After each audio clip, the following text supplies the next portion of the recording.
আরে পামেলা বে আনছে, কই যাইতেছো? কি মনে হয় বেয়াই কই যাইতেছি? না মনে তো হইতেছে তুমি বাড়ির দিকে যাইতেছো, তো তোমার হেল্পার কই? হেল্পার মানে? তুলির কথা কইতেছি, তোমার সাথে সাথে তো থায়ে, তুমি জেনে যাও এনে যায়, আর যে দেখতে আসি না। তুলি যখন থাকার প্রয়োজন তখন থাকে, যখন থাকার প্রয়োজন না তখন থাকে না। সমস্যা নাই, তুলি নাই তো কি হয়েছে, মুই তো আছি, মুই তোমার বাড়ি পৌঁছে দিয়াম। আমার বাড়ি পৌঁছে দিয়ে আসার কি আছে?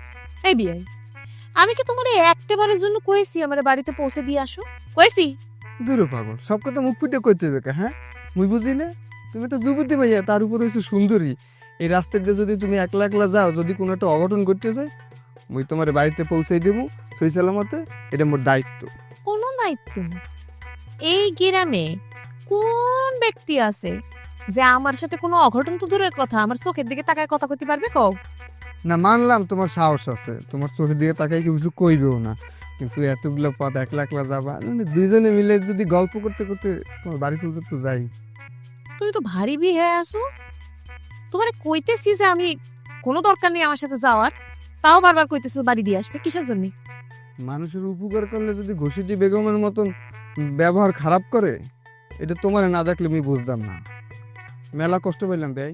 হ্যাঁ, আমিও তোমার হ্যাংলামি দেখে মেলা কষ্ট পাইছি। আমার জাতি দাও। এই ভাই হুন হুন, যাবার পথে আবার ডাক দিলে কিসের জন্য? তুমি কি মোবাইল ব্যবহার করো? হ করি। তাহলে তোমার নাম্বারটা দাও, এই প্রয়োজন পড়লে তোমার ফোন দিব। ঠিক আছে, আমি এখন বাড়ি যাচ্ছি, দুটো কাজ আছে সেরে রাত 3টার সময় ঠিক এখানে এসে তোমার নাম্বারটা দিয়ে যাব। ঠিক আছে? নম্বরটা আমার মনে নেই তো, তো এখানে 3টা পর্যন্ত একটু অপেক্ষা করো, কেমন? ঠিক আছে, 3টার দিকে আসবো, কিন্তু 3টার দিকে যাতে এনে এসে পাই। ঠিক আছে, ভালো থেকো।